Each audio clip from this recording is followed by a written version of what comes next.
Hello and welcome to this week's bonus episode of Planet Critical, a podcast for a world in crisis. On this week's episode, I interviewed Pulitzer Prize winning journalist Ian Urbina. I think originally we were going to talk about the oceans because that is the focus of his journalism, but instead we had such a fascinating conversation about the role of journalism in today's critical world. Obviously, if you listen to the episode or if you have listened to the episode, you'll have a much clearer understanding of what Ian does than the brief outline I'm going to give you here. But essentially, he spent 17 years as an investigative reporter with the New York Times and then left in 2019 to set up his own independent nonprofit newsroom. Now, what's really interesting about the work that Ian is doing with that newsroom is essentially it's a form of new media. They've had multimedia projects.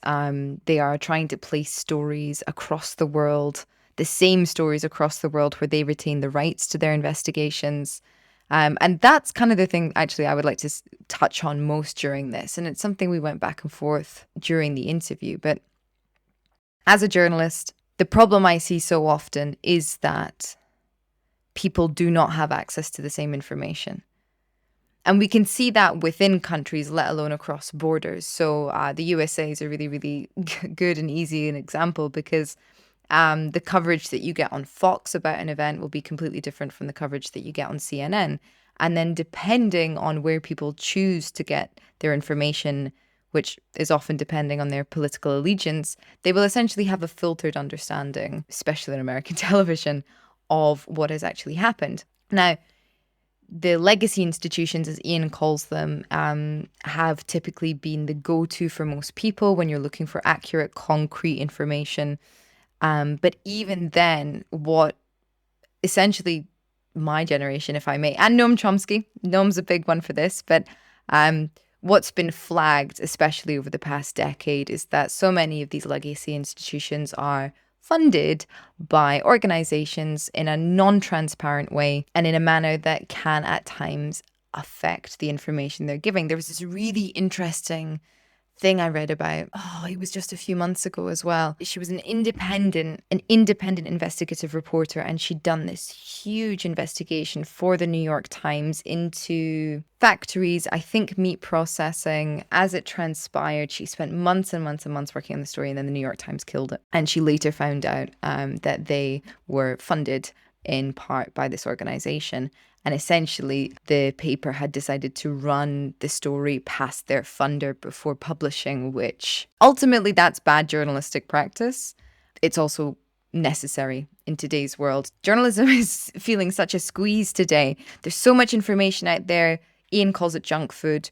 There's so much access to different things. There are so many ways to while away the hours online. Journalistic institutions are fighting for our attention. And essentially, that means that they're vulnerable to being cut off from funding, from losing readers, and then from ultimately not being able to do what journalism has always been about, which is educating the public, providing a maybe not a free education, but something close to a universal education. So what Ian is trying to do, or is succeeding in doing rather, by placing these stories with the exact same copy in different papers around the world, having them translated into multiple languages, I think that's so interesting because it provides a universal outlook, or at least a universal access to information that previously probably hasn't been done to that extent. Maybe a good book that gets translated into a lot of different languages, but when it comes to either daily news or investigative reporting, it tends to be that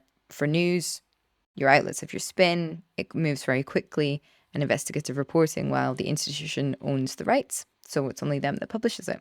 Another point that I'd like to touch on that came up in that interview was Ian's proposal of how these new non-profit newsrooms, such as his own, can work symbiotically with legacy institutions such as the New York Times.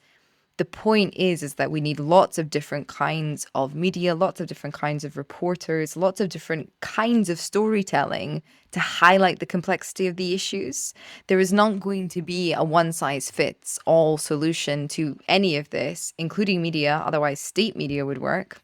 And we all know it doesn't. So what we need is a cohesive network of folk working together, quite frankly. That's tough in journalism when you're all fighting for the same spot. But if we can ditch the neoliberal framework that demands industries create profits for shareholders rather than enable humankind to work well, then perhaps we will find a way through. That goes back into how to systemize values within an economic framework. It's something so many of my guests have discussed, starting with Steve Keen when I interviewed him on the economics of climate change. I also firmly believe in putting responsibility back in the hands of consumers, or readers as they should be considered. Citizens. It's also up to us to decide what we want to consume and how we're going to consume it. It's also, look at that language. It's also up to us to decide what we want to read. What kind of information we're interested in, what kind of information we want to share. Somehow, despite the access to education, certainly in the Western world, we've become intellectually extremely lazy. We could and should demand better from ourselves, and we could absolutely be part of the solution.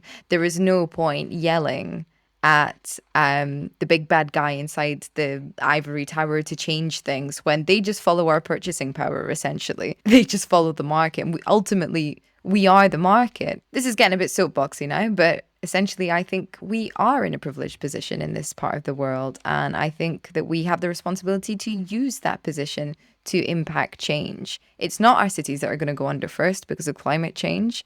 It's not our economies that are going to crash first. But in fact, you know what? Forget about the future. It's not us dying of starvation or thirst or of disease when there is more than enough already to go around in the world. If you're fortunate enough to have access to this podcast in the same way that I'm fortunate enough to make it, then it's on us to do what we can, isn't it? I firmly believe it's on journalists to do what they can to report on the right things. People ask me quite often how I don't get upset doing these interviews every week with the amount of information I get, how it doesn't get me down. And the answer is because I feel like I'm doing something helpful, and I find that empowering.